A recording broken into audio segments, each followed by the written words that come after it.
બાળ અધિકાર સંરક્ષક આયોગના અધ્યક્ષે માંડલ લેત્રોદ સહિતની શાળા, આંગણવાડી અને પોલીસ સ્ટેશન મથકની મુલાકાત લીધી. Story report by Mahendra Gajjar, Mandal, Ahmedabad.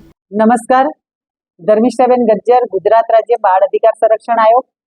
આજ રોજ તારીખ 30/7/2025 અને આજે મારો અમદાવાદ જિલ્લાનો પ્રવાસ એક ઓફિશિયલી પ્રોગ્રામ ગોઠવેલો હતો અને દેત્રોદ તાલુકાનું બામરોલી ગામ, ત્યાં પણ સરકાર અને સૌ લોકોના સહયોગથી જે નવી ગવર્મેન્ટ સ્કૂલનું લોકાર્પણ કાર્યક્રમ હતો, ત્યાં પણ તમામ મહાનુભાવોની ઉપસ્થિતિ સાથે ખૂબ સુંદર કાર્યક્રમ યોજાયો. ત્યાંથી હાજરી આપી અને ત્યારબાદ મારી દેત્રોદ તાલુકામાં જે સંસ્થાકીય મારા બાળ વિભાગને લગતી જે સંસ્થાઓ હોય કે સ્કૂલ હોય, આંગણવાડી હોય, કોઈ પણ બક્ષીપંચ છાત્રાલયો હોય, કુમાર છાત્રાલય હોય, કન્યા છાત્રાલય હોય કે કોઈ પણ CCIની સંસ્થાઓ હોય, એ સંસ્થાઓની વિઝિટ માટે આજે સરપ્રાઇઝ વિઝિટ અંતર્ગત દેત્રોદ તાલુકામાં પણ એક ખૂબ સુંદર ધાર્મિક સંસ્થા જ્યાં કુમાર છાત્રાલય ચાલી રહ્યું છે અને ત્યાં વિઝિટ કરી, આંગણવાડીની વિઝિટ કરી. ત્યારબાદ અત્યારે હું હાલ માંડલ તાલુકાના ગામ માંડલમાં છું અને ત્યાં પણ PM મોડેલ જે સ્કૂલ છે ત્યાં એ સ્કૂલની વિઝિટે છું. ખૂબ સુંદર, જે કહેવાય કે આપણા દેશના વડાપ્રધાન અને માન્ય આપણા નરેન્દ્રભાઈ મોદી સાહેબ અને ગુજરાતના મુખ્યમંત્રી માન્ય ભૂપેન્દ્રભાઈ પટેલની અને તમામ લોકોની દીર્ઘ દ્રષ્ટિથી જે સરકાર, કેન્દ્ર સરકાર અને રાજ્ય સરકારની જે લક્ષ્ય છે કે આપણા દેશનું બાળક એ કેવું બાળક હોવું જોઈએ, એ અંતર્ગત એમની દીર્ઘ દ્રષ્ટિ અને ખૂબ આગવી સૂઝબૂઝથી ત્યાં બેઠા પણ એ ખૂબ સતત ચિંતા કરી મારા બાળકો માટે એવી સરસ સુવિધાઓ સાથેની જે સ્કૂલો હોય, આંગણવાડી હોય કે કોઈ પણ સંસ્થા હોય, એની એટલું સુંદર સરસ નિર્માણ કરેલું છે કે એ બાળકો જ્યાં સ્કૂલમાં આવે ત્યાં એ બાળકોને ખૂબ ખુશીથી હસે સ્કૂલે આવતા હોય છે. એ અંતર્ગત બાળકોનો જ્યારે સ્કૂલ ડ્રોપ આઉટનો જ્યારે રેશિયો હતો ત્યારે એ અંતર્ગત ઘણા વર્ષો પહેલા એમણે શાળા પ્રવેશોત્સવ કાર્યક્રમની પણ શરૂઆત કરેલી, જે અંતર્ગત બાળકો હસે બાળકોને વેલકમ કરીએ અને સ્કૂલમાં આવતા થાય. આ કાર્યક્રમો દ્વારા પણ આપણા જે સ્કૂલ ડ્રોપ આઉટ રેશિયોમાં પણ ઘણો બધો તફાવત, જે સુધારો થયો છે. ત્યારબાદ આજે જે હું સ્કૂલમાં છું એ ઘણા બધા મારા પ્રવાસ દરમિયાન 24 જિલ્લાની મુલાકાત થઈ ચૂકી છે અને એમાં આવી PM મોડેલ સ્કૂલની ઘણી બધી સ્કૂલોની મુલાકાત પણ થઈ છે. કેટલું સુંદર મોડેલ સ્કૂલ બનાવી છે અને તમામ પ્રકારની ફેસિલિટી જે બાળકને મળી રહે છે, એમાં શિક્ષણની સાથે સાથે બાળકોનો શારીરિક અને સર્વાંગી વિકાસ થાય એના માટેની ચિંતા કરી જે સ્કૂલમાં અદ્યતન અને મોડેલ જે સુવિધાઓ છે એ ભૂતોના ભવિષ્યથી પ્રાઇવેટ સ્કૂલમાં પણ કદાચ આવી જોવા નથી મળતી. એટલે હું આજે ગૌરવની લાગણી અનુભવું છું અને કેન્દ્ર સરકાર અને રાજ્ય સરકારને ખૂબ અભિનંદન પાઠવું છું.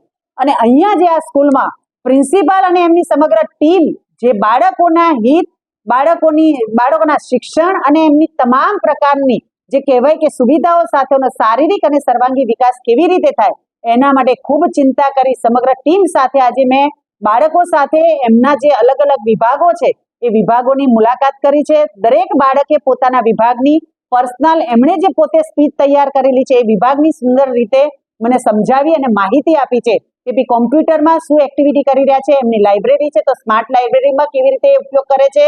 ઇવન બાળકો, નાના બાળકો હોય કે મોટા બાળકો હોય, એમને શિક્ષણની સાથે સાથે એમનો શારીરિક વિકાસ થાય, ફિઝિકલ વિકાસ થાય, એના માટે મોકળું મન અને મોકળું મેદાન પણ જરૂરી છે.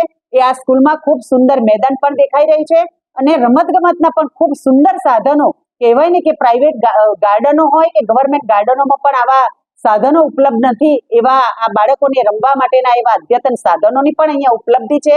એટલે ખરેખર જે મેં એમની સ્કૂલની તમામ વિઝિટ કરવા દરમિયાન જ્યાં સીડીમાં પણ આપણે ચડતા હોઈએ કે એની ગેલેરી હોય કે ક્લાસરૂમ હોય, ત્યાં પણ બાળકોને એવા સુવિચારો સાથે સાથે દેશના એવા તત્વચિંતકો હોય, મહાન જે કહેવાય કે ઘડવૈયા હોય, દેશના આઝાદીના ઘડવૈયા હોય કે કોઈ સમાજના એવા સારા આગેવાનો હોય, સાહિત્યકારો હોય, એ તમામની માહિતી મને દરેક આખી સ્કૂલમાં મને ક્યાંય નજરે પડી રહી છે. તો ખરેખર સ્કૂલના પ્રિન્સિપાલ, એમની ટીમ અને જે આ સ્કૂલો જે તૈયાર કરી છે અને એ તૈયાર કરવા માટે સરકારે જે નિર્ણય કર્યો છે અને આવી સ્કૂલો દ્વારા જે બાળકોનું શિક્ષણનું જે રેશિયો હતો એ ઘટી અને અત્યારે ખૂબ સારા સ્તર ઉપર આપણા બાળકો પ્રાઇવેટ સ્કૂલમાંથી પણ હમણાં જાણવા મળ્યું શિક્ષકો દ્વારા કે પ્રાઇવેટ સ્કૂલમાંથી પણ આ વર્ષે 50 બાળકો આપણી ગવર્મેન્ટ સ્કૂલમાં અભ્યાસ માટે જોડાયા છે. તો આનાથી વધારે આપણા માટે કેવી એક સારી વાત એ વધારે બીજી કોઈ જ ન હોઈ શકે. એટલે સમગ્ર અહીંયા પ્રિન્સિપાલ અને એમની ટીમ અને એમના બાળકો, હમણાં જ મેં બાળકો સાથે વાત કરી, અત્યારે નેશનલ લેવલે એ લોકો પોતે સ્પોર્ટ્સમાં એમની જે કબડ્ડીની ટીમ હતી એ વિજેતા થઈને આવી છે. એટલે એ બાળકોને પણ ખૂબ ખૂબ અભિનંદન પાઠવું છું. અને એની સાથે સાથે જે ટીમ એમને મદદ કરી રહી છે, શિક્ષકો જે મદદ કરી રહ્યા છે, એ શિક્ષકોને પણ વંદન કરું છું. અને એક વિચાર કહીશ કે ભાઈ દરેક સ્કૂલમાં, ગુજરાતની તમામ જે સ્કૂલો છે એમાં આવા તન મન ધનથી જો શિક્ષકો આવું સુંદર કામ બાળકોના ઉજ્જવળ ભવિષ્ય માટે કરે તો મને નથી લાગતું કે ગુજરાતનું એક પણ બાળક એ અશિક્ષિત રહે, અસ્વસ્થ રહે કે અસુરક્ષિત રહે. બસ બાળકોના જે ભવિષ્ય માટે જે બાળકોના અધિકારો છે એના વિભાગ દરમિયાન જ્યારે આજે હું આ સ્કૂલોની કે કોઈ પણ સંસ્થાઓની મુલાકાત કરું છું ત્યારે આવી સંસ્થાઓમાં જઈ અને ખરેખર એવી પ્રેરણા લેવા જેવી છે.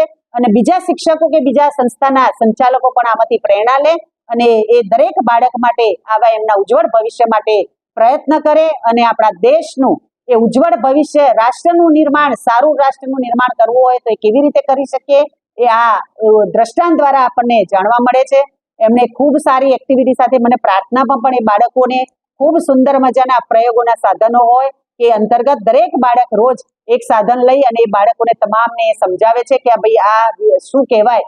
તો એ ખૂબ સારો આશય છે કે એક સાથે એ વસ્તુની દરેક 500 બાળકો હોય તો 500 બાળકોમાં આ વિષય માટે એમને જ્ઞાન મળે છે. અને ખૂબ સુંદર પ્રયાસ બદલ ફરીથી આ ટીમને હું ખૂબ ખૂબ અભિનંદન આપું છું. અને મને આ જે જવાબદારી મળી છે એમાં ખૂબ સારી રીતે દરેક બાળકો માટે આવી સારામાં સારી સુવિધા સાથે એમના પોષણથી લઈ અને એમની સુરક્ષાથી લઈ, એમના શિક્ષણથી લઈ અને ખૂબ સારું કામ થાય, સમગ્ર ગુજરાતનું બાળક સ્વસ્થ બને, સુરક્ષિત બને અને શિક્ષિત બને. માં motor driving, safe and sure driving. Driving એ શોખ સાથે આપની મોટી જવાબદારી પણ છે. અમારા ઇન્સ્ટ્રક્ટર દ્વારા સચોટ અને સરળ માર્ગદર્શન. આપની રોજની તાલીમની માહિતી મેળવીને શું અધુરાશ છે એના ઉપર પૂરું ફોકસ કરાય છે.